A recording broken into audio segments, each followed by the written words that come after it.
짜게 먹지 않아도 혈압이 높은 분들이 있습니다. 이런 경우를 겪는 분들이 생각보다 적지 않아요. 그래서 혈압이 높다는 말을 들으면 의아하게 느껴지기도 합니다. 생활 습관을 이미 조심하고 있다고 생각하는 분들도 많아요. 고혈압은 보통 짜게 먹는 식습관 때문에 생긴다고 알려져 있습니다.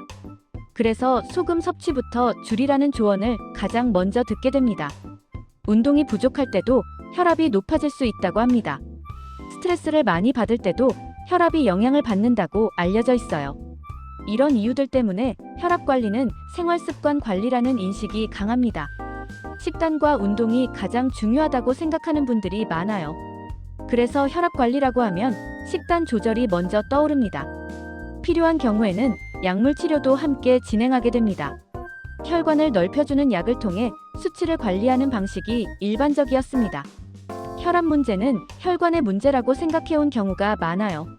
그런데 최근 연구에서는 조금 다른 시각이 제시되고 있습니다. 고혈압의 원인을 혈관 문제로만 보지 않는 접근입니다.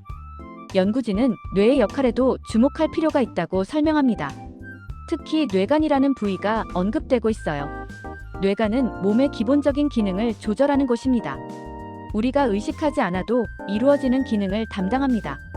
숨을 쉬는 리듬도 뇌간에서 조절됩니다. 심장이 일정한 속도로 뛰는 것도 뇌간의 역할입니다. 우리는 숨을 쉴 때마다 이 과정을 의식하지 않습니다. 심장이 뛰는 것도 특별히 신경 쓰지 않아도 계속 이루어집니다. 이처럼 자동으로 이루어지는 기능을 뇌간이 조절하고 있습니다. 이번 연구에서는 이 기능과 혈압의 관계를 살펴봤습니다. 연구진이 집중해서 본 것은 뇌간 안에 있는 특정 신경 영역입니다. 이 신경 영역이 활성화될 때 몸에서 어떤 변화가 나타나는지를 관찰했습니다.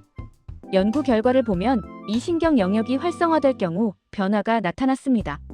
혈관을 수축시키는 신경이 함께 작동하기 시작했습니다. 그 결과 혈압이 올라가는 현상이 관찰됐습니다. 이 과정은 의도적으로 조절한 반응은 아니었습니다. 흥미로운 점은 호흡에는 큰 변화가 없었다는 점입니다. 숨쉬는 기능은 정상적으로 유지되고 있었습니다. 하지만 혈관의 상태는 달라졌습니다. 혈관이 수축하면서 혈압 수치가 높아졌어요. 반대로 이 신경 영역의 활동을 억제했을 때는 다른 반응이 나타났습니다. 혈관이 이완되면서 혈압이 내려가는 경향이 확인됐어요. 즉, 뇌의 특정 신호가 혈관 상태에 영향을 줄 수 있다는 의미입니다. 혈압 조절이 혈관만의 문제가 아닐 수 있다는 가능성을 보여줍니다.